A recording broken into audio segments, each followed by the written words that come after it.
Everybody, this is a beastly breakfast, and if we were all together at Charleston, Heather and I would, before the meeting, be walking around and greeting you personally and sharing with you some stories from last night and hearing what you had learned yesterday.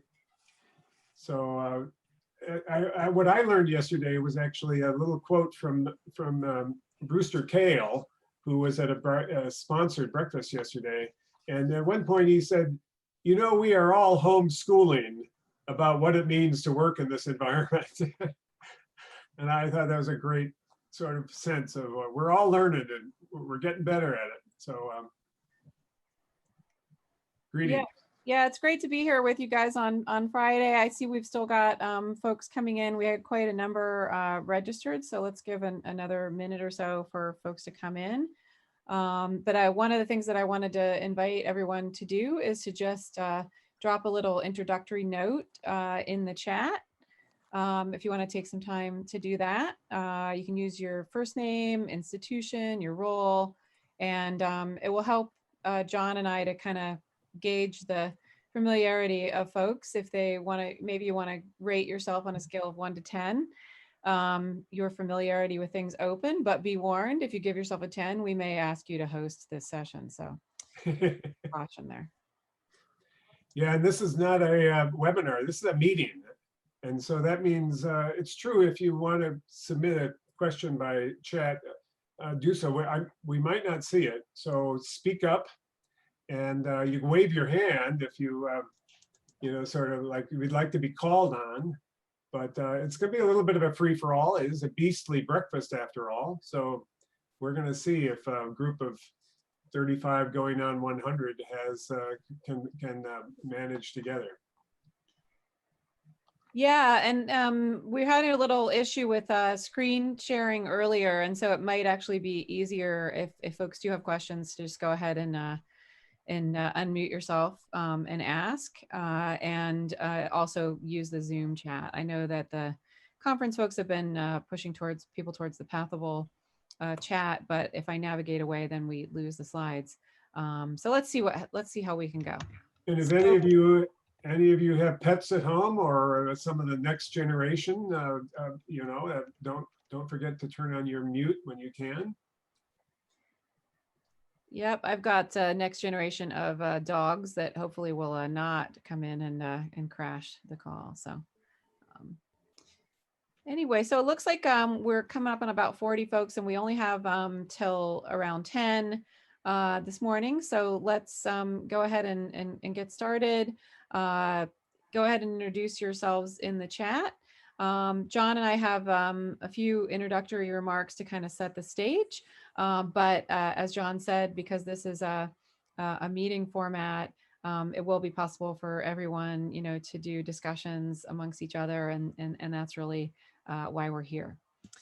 So let's kick off. Who are we? We have some slides coming up a little bit later where we can delve a little bit more into why we were so excited to host this session. But I'm Heather Staines. I'm currently an independent consultant in the Skullcom space. And John? Yes, and I'm not this year. I took on a role. I've been assigned to be one of the DOAJ ambassadors for North America, along with Adrian Stanley and a couple of other people named to be to join a team of a score of ambassadors for DOAJ. And DOAJ has a lot of involvement of volunteers from the community, meaning the community of libraries and academic communities. They have over 100 volunteer editors who do a lot of the initial curation of what goes into DOAJ. So it's a fundamental part of how they try to be engaged with the community and be a community-driven infrastructure provider. But more broadly, I've been engaged in advocacy for open access since 2015, and I serve on the NISO committee for discovery, looking at the issues of where there are obstacles, either brought about by one vendor or another, or just the emergence of things, these obstacles that might prevent full and easy access to information. So I have those sort of two hats that I often wear at Charleston. Great, thanks, John. So we want to kind of open up, set some of the framework for discussions today by showing you a chart. This chart is from a project that Coral and Pinfield did, and John has helpfully uploaded a larger file to the files section for this meeting. So if you later on you want to navigate back to Pathable. Yeah, let me just say a little bit about Sheila Coral and Stephen Pinfield. Stephen Pinfield was the former director of Sherpa Romeo for a period of time, and he is the head of information and library systems at Sheffield University, which is probably the leading such university in that subject matter in the UK. And Sheila Coral used to be at Sheffield, but with the time that she presented this at Charleston, which was in 2016, she was at University of Pittsburgh, and basically took on the task of what is a taxonomy that you could produce, or a landscape of all things open as they relate to libraries. So I highly recommend people go to the file section of this presentation and download their excellent presentation from this slide being taken from there. Great. And so John, maybe do you want to talk a little bit about the different areas of the slide to kind of prime us for some discussion in just a little bit? Well, I'm sure any of you who've been in this kind of work, that's now 100% of my professional work around open access, you run into people who will say, oh yes, open source, I know all about that. Or they'll say, oh yes, open educational resources, that's really important. And indeed, those things are really important. But we've come to understand among us that open access is a term of art that relates very specifically to online journals. You guys So plan to take the Wednesday before Thanksgiving as a mental health day. Hey, if I could just remind all the participants to quickly mute your line if you're not presenting. Thank you very much. yeah. So in any case, very often you're having to explain to somebody, oh, well, actually what I'm working on is open access. And that's different than open science, or it's different than inclusive of things that are in open data. So being able to explain these things to people outside of these circles is really important. And especially given that some overarching things deal with open society and transparency and issues that affect marginalization of communities and marginalization of individual people out of their characterization of where they fit in society, which is such an important issue overall. So how do we think of all of these things being open, and how they relate to each other is really important. Great, thanks so much, John. So just a little bit about my background in all things open. So you know why I was so keen to come on and host this Beastly Breakfast today. I first learned about open access publishing when I came into the journals world. I originally started in the book space. So the journals world was a new one for me, and I learned about open access first in the hybrid context at Springer when I was a product manager for Springer Link, and then shortly thereafter Springer did acquire BMC. So it was a quick education across the space. I have had the opportunity to work with a whole plethora of OA publishers while I was at a course materials startup out of Stanford, which was eventually acquired by ProQuest. ProQuest also was making more efforts in the open space at the time in terms of digital content. After that, I moved over into the nonprofit and open source world when I took a role at Hypothesis, which is an open annotation technology, and got involved through Hypothesis in open infrastructure, working in the joint roadmap for open science tools, which eventually has resulted in the Invest in Open Infrastructure project, which I'm still a part of today. Most recently, I was at the MIT Knowledge Futures Group. Sorry, I'm missing the end of the word there, putting together the slide, where I had an opportunity to work with researchers in open science, learn more about open research, open data, and open standards. So you could say, one of my hobbies is just educating myself on open. So I'm hoping that many of you here today, adding to this conversation, will be able to move that knowledge forward on my part. I am now going to attempt to pass the screen sharing to John so he can show you his open content discovery grid and tell you a little bit more about why he's so interested in being here today. Okay. It's more than 100. Okay. So. All right, I think I've shared, have I? I grabbed the papers because I remembered Yes. Excuse me, Heather Myers, you are not on mute and you're having a conversation. If you could mute your line, that would be fantastic. Thank Can you. everyone see this open content discovery grid? So, Yes. in 2013, as I was leaving Credo Reference, I joined the NISO topic committee that deals with discovery and information interchange. And I joined them partly out of my encyclopedia experience of thinking of how do you have people find stuff they're not looking for, which is sort of the whole serendipity aspect of encyclopedias and one of Ranganathan's third law in terms of libraries. But when I got into open access work, I realized that actually, I thought that the problem of known item discovery, as it was called, was pretty much a solved problem.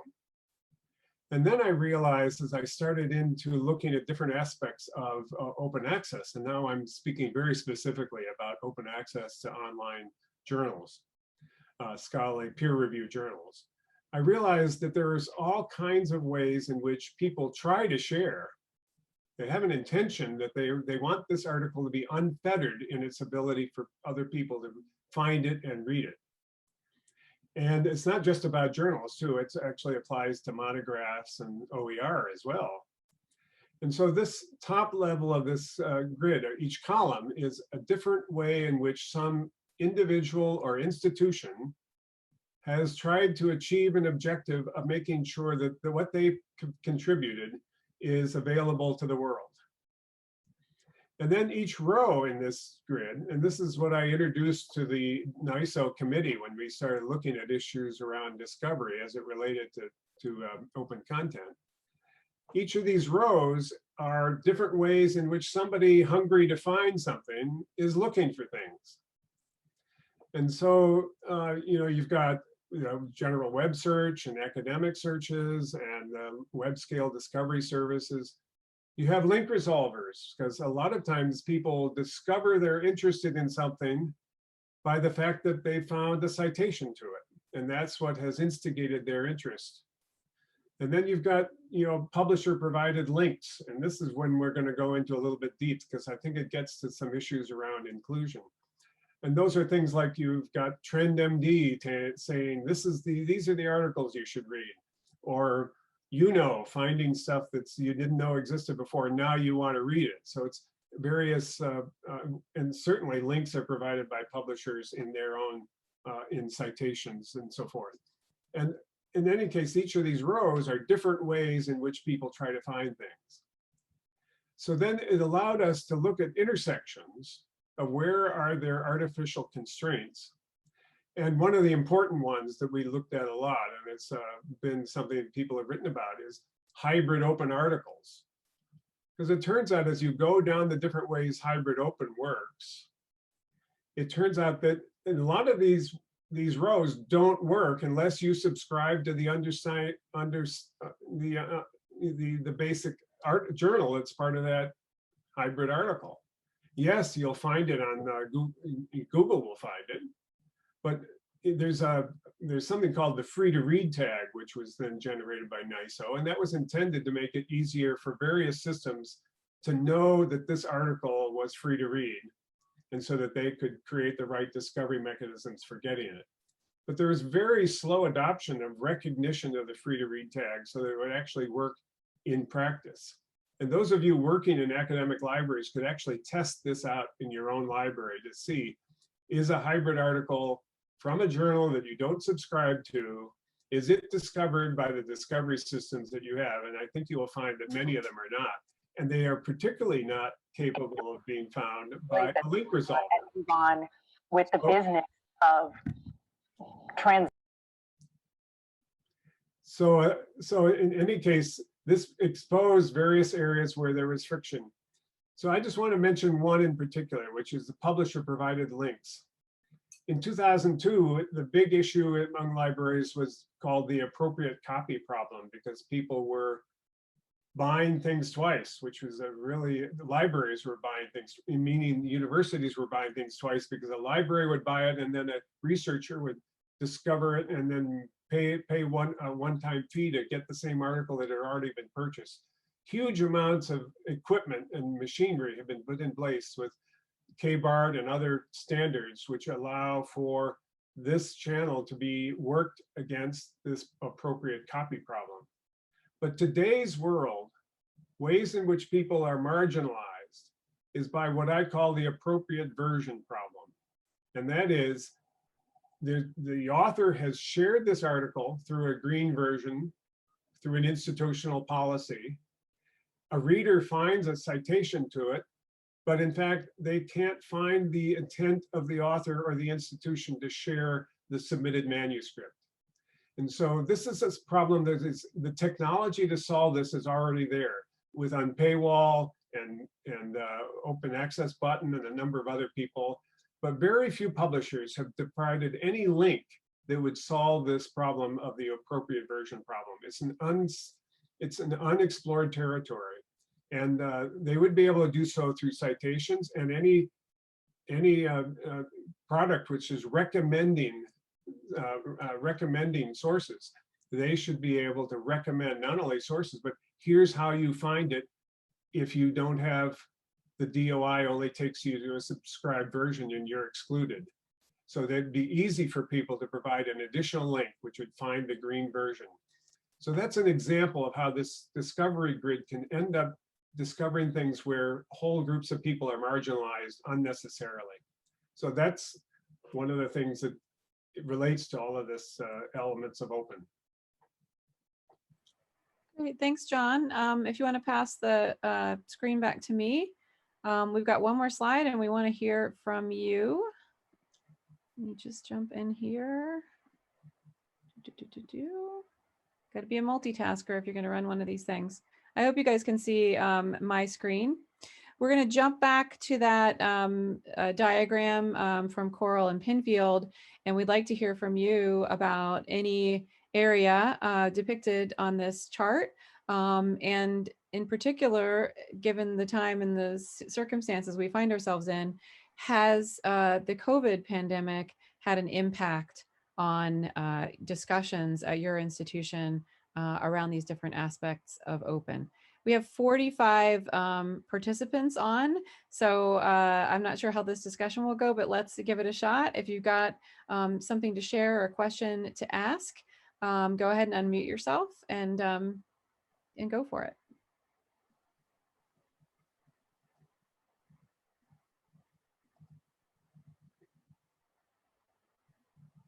Now, if this was a live audience, I'd be walking around finding people who are just shy about raising their hand or just were still thinking what they wanted to say, and I'd be encouraging you to speak up. Yeah, maybe I should pose a more direct question around open. You know, I'm seeing lots of discussion around shifting resources to digital content so that students who are not on campus or are on campus but are accessing mostly from their dorms or their apartments, that they're able to get in and use content. But I've also heard that it's given a new boost to open educational resources. Has anyone found that to be the case at their institution?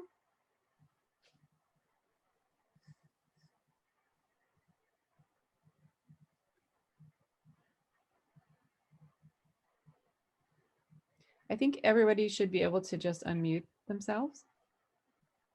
Yeah, text in the chat if you're having trouble unmuting.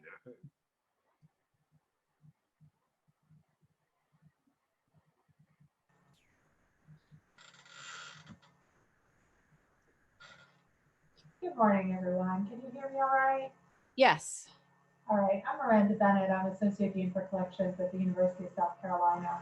And I think these are some really provocative thoughts that you both shared with us. Thank you so much.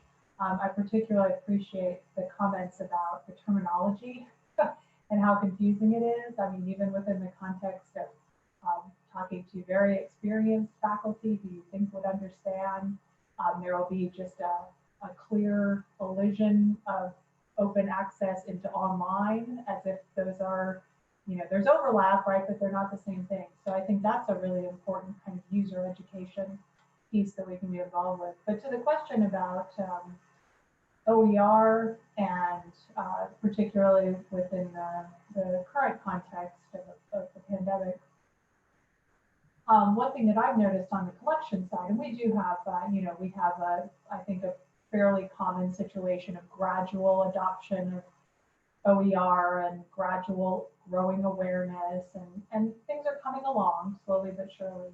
But specifically on the collection side, one thing that I think caused concern, and I think we're still sort of feeling our way through the consequences, is what happened immediately after libraries and universities shut down their in-person operations, and so many things that aren't normally open became open without a clear understanding of kind of what the end game was.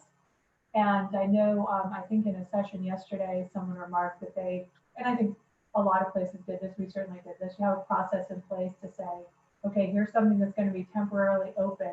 How are we going to make that available? How are we going to communicate that to users that you have it now? It's not necessarily, you know, it'll probably be there through the end of the semester, might not be there next semester. So I'm very interested to see how that, I anticipate some pain points coming out of that, and how we might be able to move the conversation forward there to say, well, yeah, this is the consequence of using material that is not truly open, is that it can go away when the people who have the rights to it change their mind.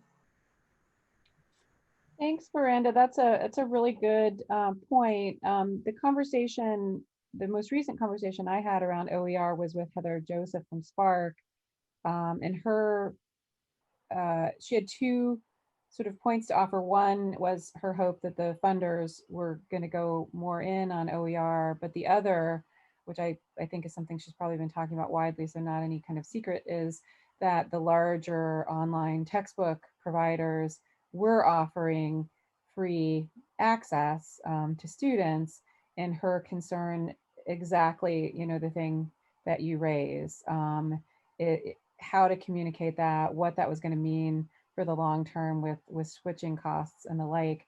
Has anyone else had similar conversations to the ones that Miranda's having at South Carolina? Well, I can just add one thing in terms of OER, which is that, you know, one of the reasons why it's different than a lot of the other subject matters here is that libraries haven't been traditionally the collectors of textbooks.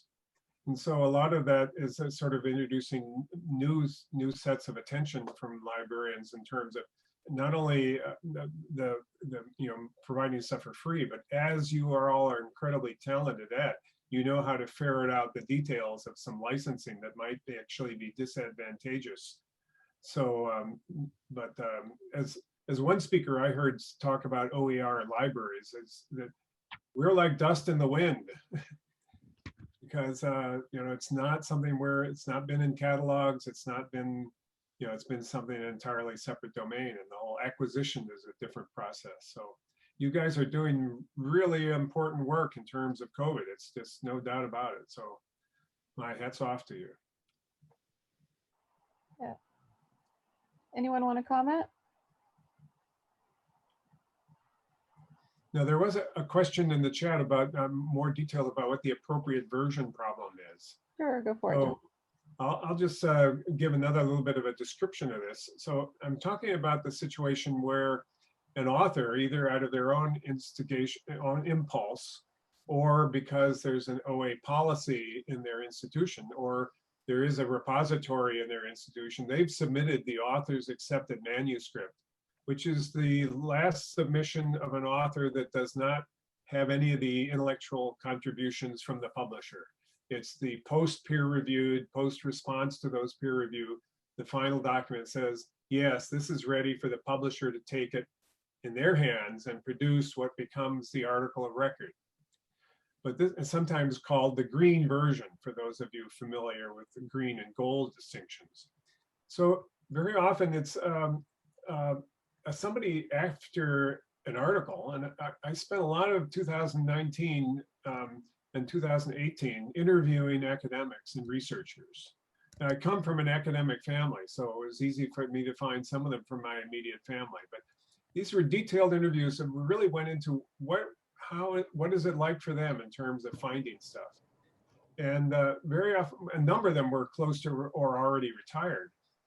They are excluded mostly, and except from a few elite institutions, from access to the library. So they have graduate students that they mentored who are now publishing, and they can't read their article unless they ask for it from that person. But it's an example of how people are excluded by marginalization, as well as the global South and many other places where maybe the only place that they'll be able to get this article is to read the author's original contribution.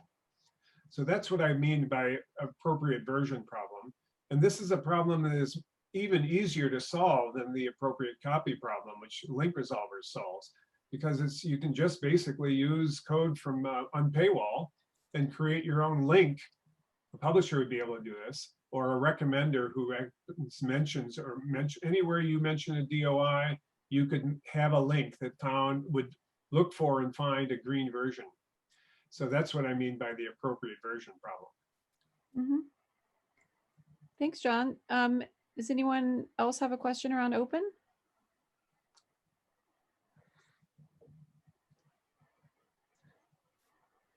Maybe folks haven't had their coffee yet this morning. So, I've got another question.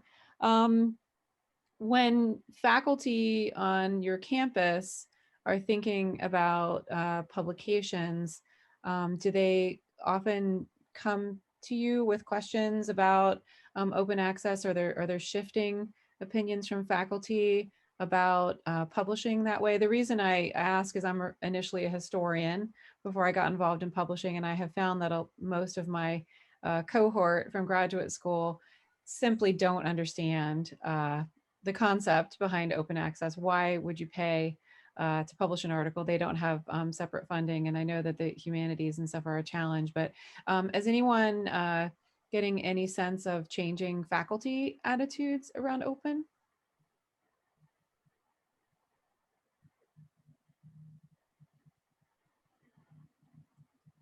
Karen, are you unmuting because you're about to talk?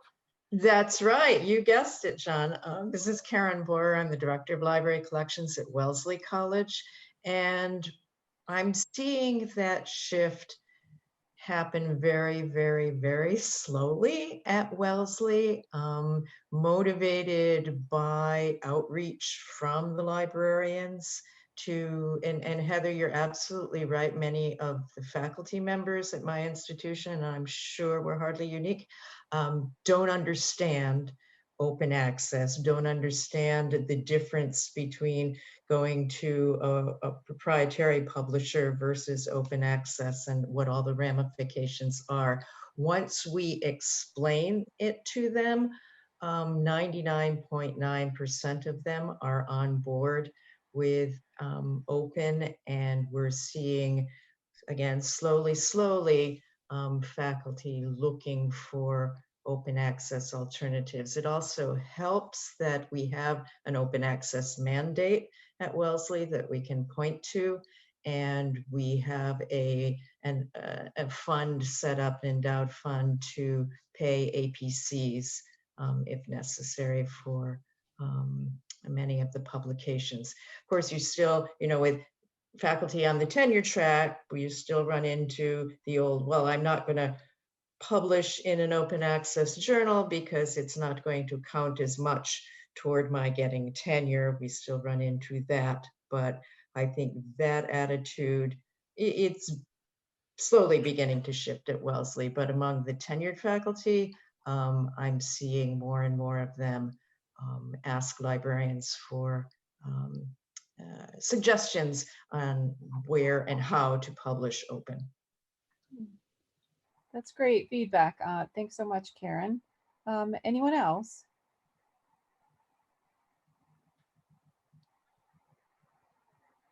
Heather, this is Paul Gerbino. I'm not an expert in this area by any stretch of the means, but one of the things that came up in a panel discussion that we helped put together in 2015 was this issue of gray literature. You may have already covered it, but there's a lot of very smart scholarly people that have blogs and other kinds of content, and I'd be interested to see if how much that is playing in the usage by the librarians and their constituents in terms of having access to that information.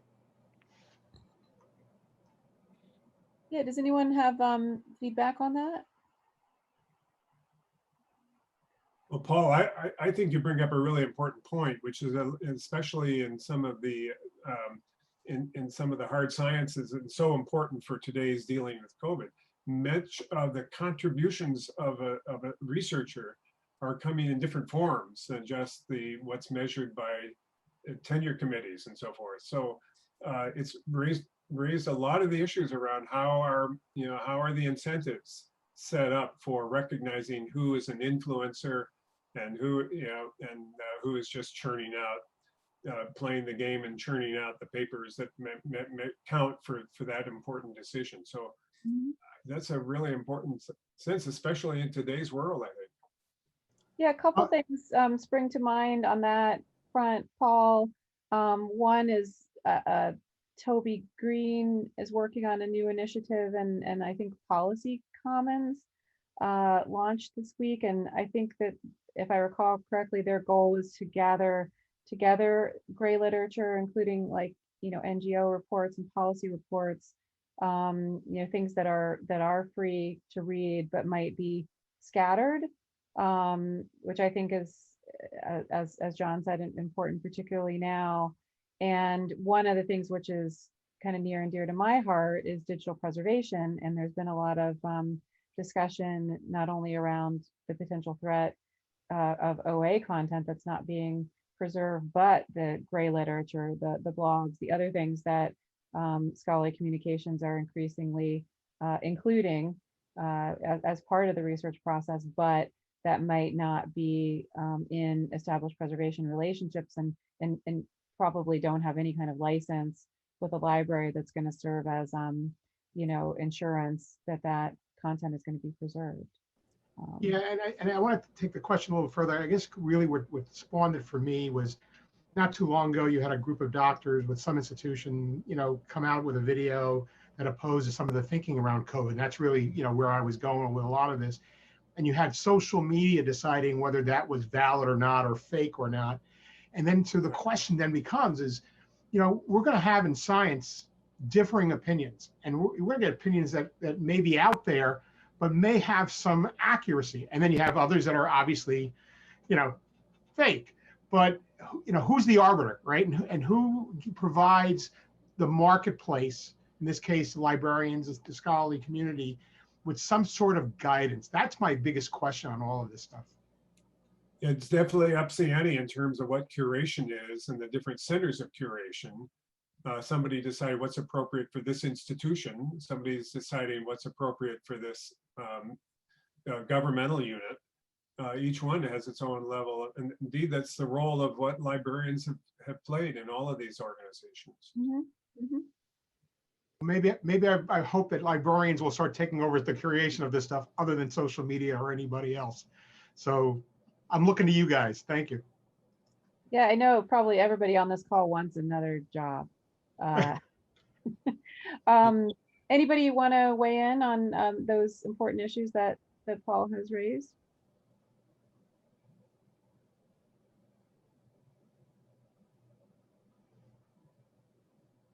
Okay, if not, I've got another topic for discussion, which kind of leads from that, which is preprints and the increasing role that preprints are playing. There was a while back in the spring when you couldn't get through a day on listening to NPR in the morning where somebody wasn't talking about a preprint, even if they didn't actually use the name, and that raises some questions. Are folks finding that the faculty, students, and staff at their institution are looking for preprints, utilizing preprints, asking questions about the validity of preprints? Any issues like that coming up?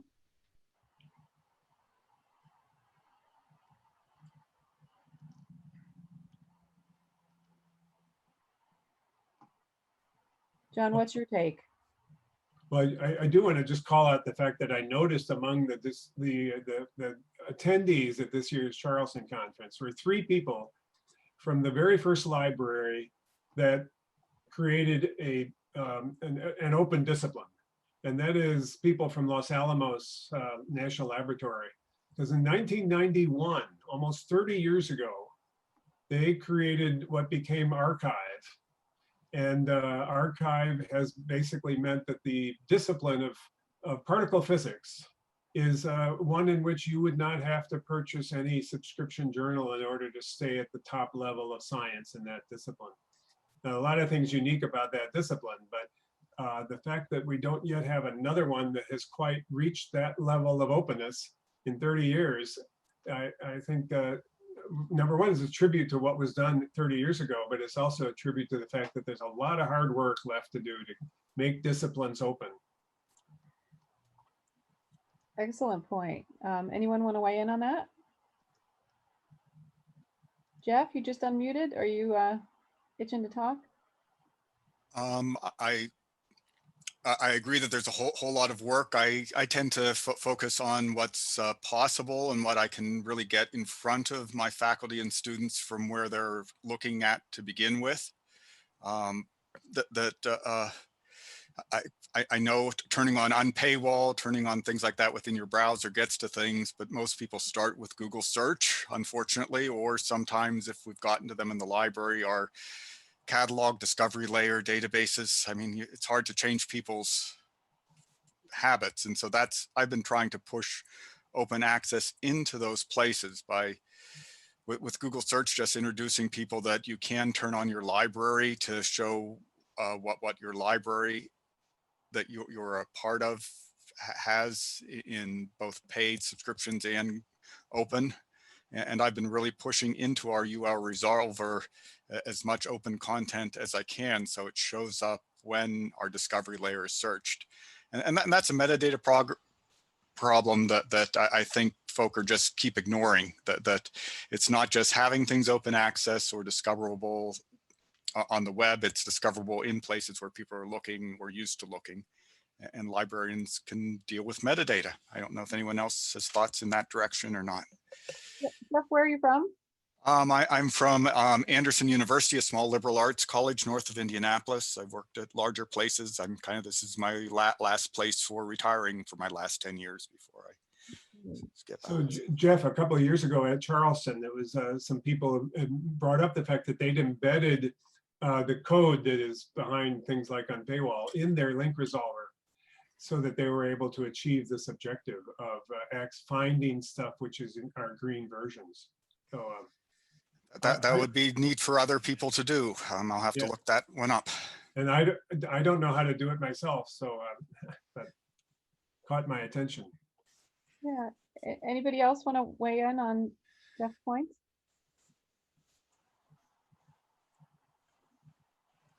So Heather, shall we turn to this? Yes, we have a little activity for you. We put together some polls. So if you can navigate to Pathable, showing, I hope, the Pathable page for this event on my screen, and then the polls tab, which should show up. We've got a couple of polls that we'd love to get your insight. There are 3 of them. It's the same question, a rating between 0 and 5, but the first is leadership at your institution. The second one are colleagues within your library, and the third are academics and researchers. So if anyone wants to navigate to those polls and rate their cohorts, we'd love to see where those results come out. And this is a poll for people working in libraries, not for publishers among you. Yeah, and maybe while people are working on the polls, I don't necessarily want to put anyone on the spot, but there's been several points where we've touched on, discovery services.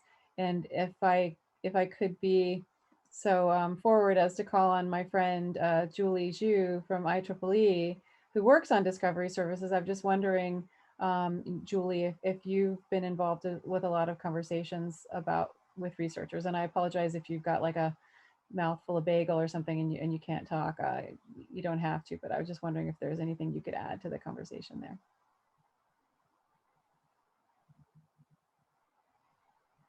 Maybe we lost Julie. Anyone working on discovery services more broadly? Sorry, because I was trying to unmute. Okay, sorry to call on you, Julie. Yeah. Forgive me. Sorry, I was just trying to find a mute button. Yeah. So yeah, now our priority is try to make sure our content, open access content, is discoverable, indexed, discoverable and linked from various open access sort of repositories. And actually, I communicated with John Dove and got his help in identifying some of the top repositories for open access content. And I don't think there's an authoritative list anywhere. Yeah, but I'm not personally fully responsible for the open discovery issues, so I'm doing part of it. But I understand there's a lot to talk about, like you mentioned, that's the OE content, OE platform, OE process. So I have a lot to learn, and I'm just doing the first step of trying to identify the places I need to look at, and to do as much testing as possible to make sure our content is there. If not, try to work with these different stakeholders to make sure the workflow is there, that our content can be delivered, and users can access them in various ways. Great, thanks so much, Julie, and I owe you something for putting you on the spot. It occurred to me that I don't know how to see the poll results. Has anyone been successful in actually voting in the polls?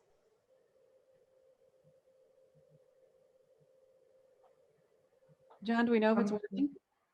I think I was, Heather. Karen? And Okay. I see the results anyway. Okay. This is Jeff. Yeah, once you vote, you see the result is Yeah. what Oh, happens. So you okay. need to vote, and then you'll see a now I'm out of the bar chart of the whole thing. results. Okay, all righty.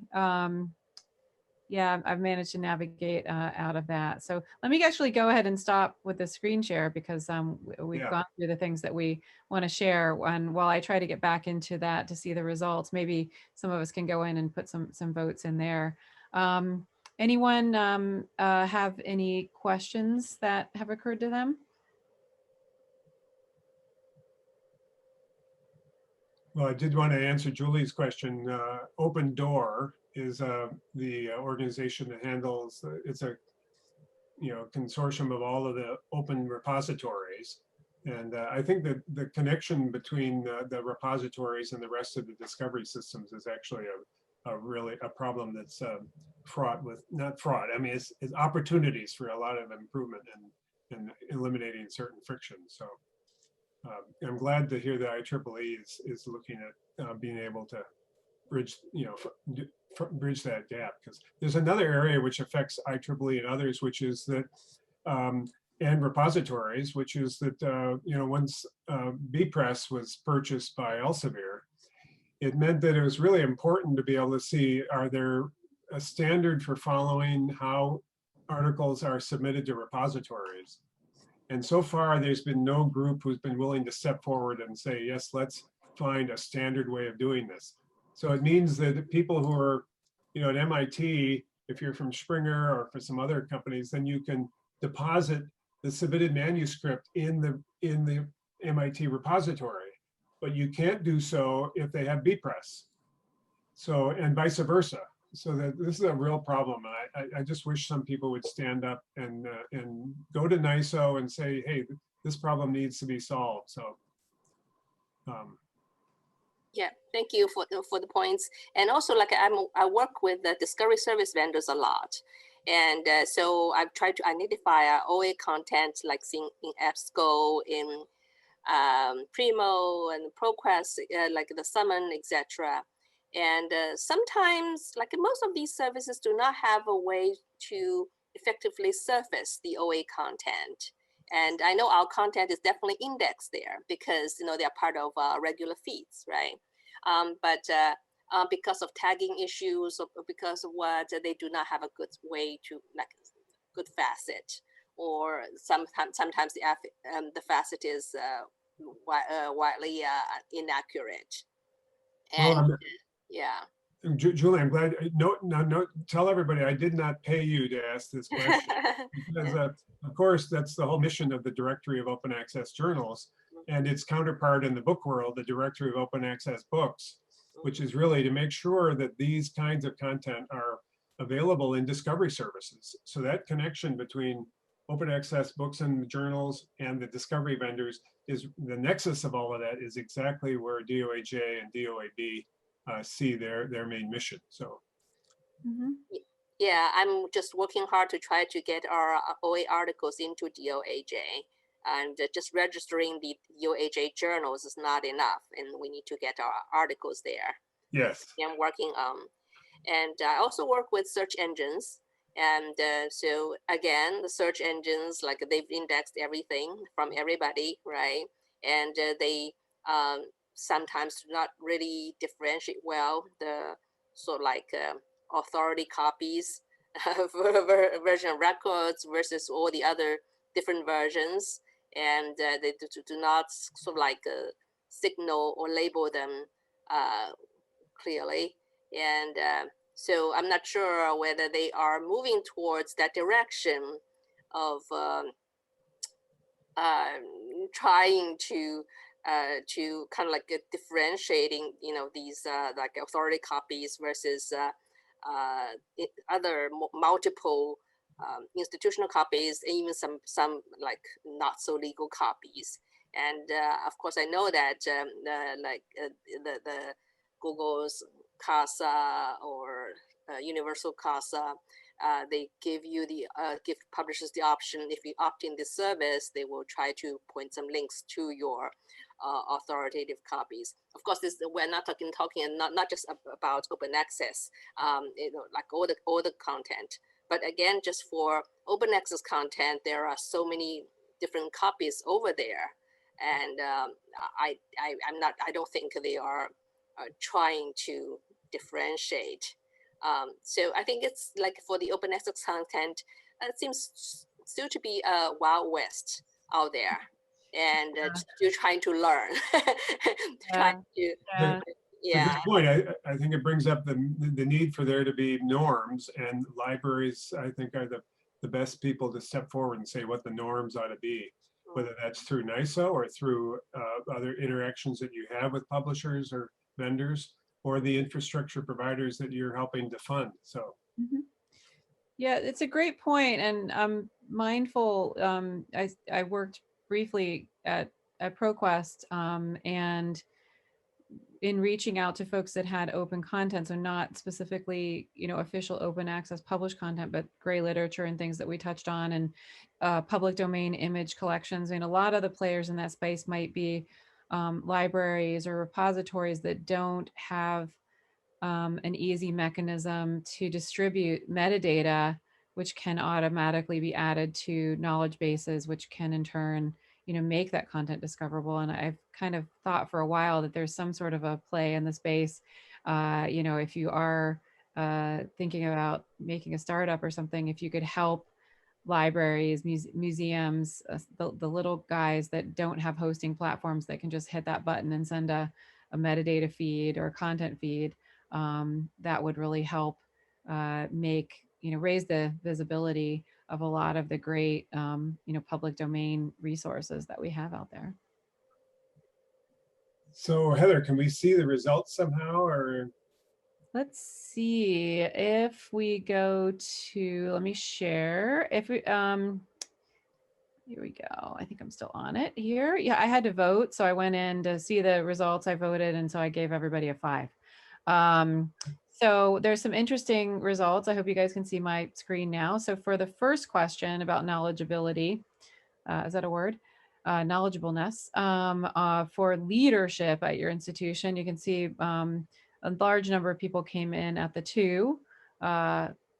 It's nice that no one really had, maybe one person had 0 there. But there seems to be, I would say, at least a burgeoning awareness amongst leadership at the institution. So that's good. Why can I only see the one poll results? Oh, I probably have to scroll down here 1 second. Too many scroll bars. That's a UX issue. Here we go. Now the second question, rating colleagues in your library. So we can see the most people came in at 2, quickly followed by 3. So that I think is generally bodes well. And then finally, looking at academics and researchers, I thought this one was interesting because the majority here came in at the 2 mark. And so it's not that the researchers are maybe more advanced than some of the other groups, but maybe the perception of their awareness is slightly different. So anyone want to comment on the poll results, why you submitted an answer that you did? Yeah, what surprises you about this? It's interesting to see that they're almost, in terms of the 4s and 5s, they're. Oh, we got some people still voting. There. Yeah. Somebody just snuck in a 3 vote. That's okay. I see. Yeah, no, I mean, it's really an important question of how you think the different constituencies at your institution, and then how you guide your education and awareness. So I've got more votes coming in all around. So good stuff there. I know we're getting closer to the top of the hour, but I'm hoping that I can throw out a question that is around something which is kind of near and dear to me, given the space that I've been working on in the past few years, and that's open infrastructure, like the DOAJ that John mentioned, like Unpaywall, like some of the repository services that libraries are using, hosting platforms like PKP OJS or Janeway, Pressbooks, and the like. I've had some really interesting conversations with Curtis Brundy at Iowa State, and they want to take money that they're saving from big deal cancellations and put that towards open infrastructure. Now may not be the best time to think about reallocations of budgets, but just in general, in terms of support or dependencies, does anyone have any questions or concerns or feedback from the open infrastructure perspective?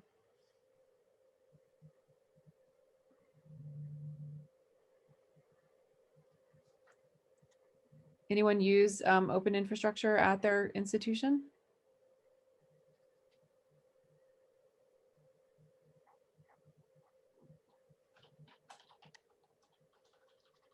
We got to bring on that coffee this morning.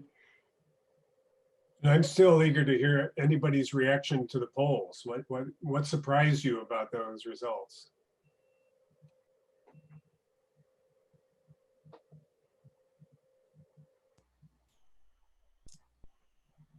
Charla, are you going to talk? Yeah, I just want to bring up a couple things. One thing we kind of talk about it, but we skirt around it to a certain extent. We have a systems problem, right? And this gets with the open infrastructure. This gets with the understanding of who's knowledgeable and who's not. There's a lot of invisibility out there. A lot of I don't think a lot of us here even know what questions to ask, what we should be asking, and I don't know, maybe it's this idea that we kind of feel siloed in a lot of ways as far as how we are in this space, how we interact, whether it's with OER, with open infrastructure, with the discovery services and the systems that we rely on to support this.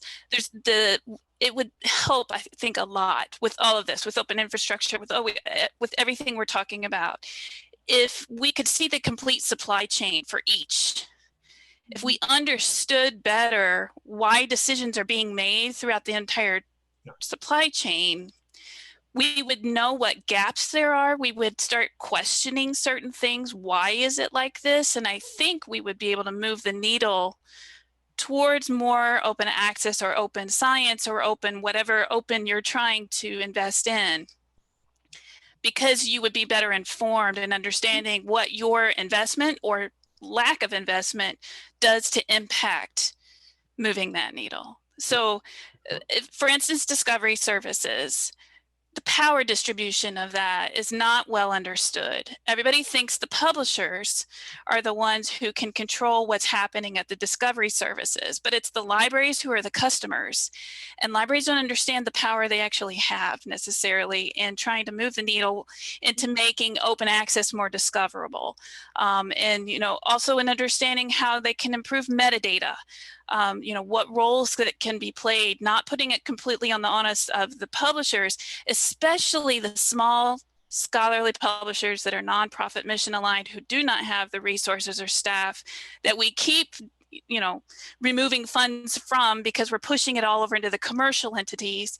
It's this big mess that we're all in, and we're all in it together. But I think if we can, before we ask the questions, we need to see what is invisible. Mm-hmm. And that's hard, but if we all work together, I think we can actually move the needle. Great So, points.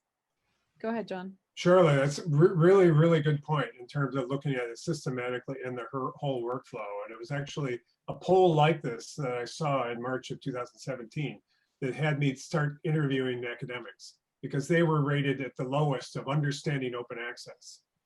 And a lot of the interviews that I ended up with is that some of them were, they were an OA Policy Institute, they voted for the policy, but they didn't actually know a lot of the things that they needed to do. And I found myself asking the question, why do they need to know? They don't, if they want to know, sure, you don't hide information from them, but do they need to know what an APC is? No, they're great sociologists. They should be doing their sociology. And as one of them said to me, by the time I submit a manuscript it's been accepted, I'm sick of that manuscript. I got 3 other things that, like, if I don't pay attention to, they're going to go off the rails for their funding. So the idea of spending 2 hours to get that into a repository, we're asking them to do, we're asking them the wrong, we shouldn't have to have them be experts in open access. It should all be handled, that part of it should all be seamless and frictionless. Yeah, Jeff, did you want to weigh in? Yeah, this is Jeff Seaman, Anderson University. Charlotte, I agree that doing some kind of looking at the entire supply chain that a library is responsible for, to cut through some of the silos between, because probably a different librarian or department is working on the discovery layer, maybe some kind of public services, people that are looking at the interface more than what the metadata is underneath it. Catalogers tend to just want to look at the individual record, level of books that they're adding and stop. Maybe the archivist is looking at metadata archivist, and then a few open access people have a repository. All that needs to be mapped out by a few bigger libraries that are participating in all those different ways. I found being at a smaller library, I've been able to see that whole process, and I see gaps, but I certainly don't have the resources in the same way that a larger institution might be able to say, okay, that's where the gap is, that it's not getting out to the researchers and students. So I think that's a really important project. I don't know who can take it on, but. Yeah, I'm mindful of a couple of projects. I think almost 2 years ago now, MIT worked with John Maxwell up at Simon Fraser University and did this Mind the Gap report. Also, Bianca Kramer at Utrecht has done she and Jaron Boseman have done a couple of workflow projects, including one which was utilizing open infrastructure. But what I think is missing and what you guys are pointing out is the intersections of the library activities with that, because I don't think those were mapped onto there at all. They mainly were mapped on the publisher workflow, like the peer review and dissemination. And so that would be a fantastic project for somebody out there to work on. I know the goal of that would be toward having faculty and students get these Yeah. articles or these projects or the data. That needs to be the hub Yeah. of it. That's The next session is knocking at the door. So I can stay around until they shut us off. Yeah, there are 10 more You- minutes. For anyone who wants to hang out, John's going to be on for 10 minutes. I unfortunately need to drop off, but I'm going to hit the end recording button, and anyone who wants to talk off the record can do that. But it's been our pleasure to talk with you this morning. We hope you're having a great conference. We hope you will continue to enjoy the remaining events. And, if you have questions for us or comments, don't hesitate to reach out.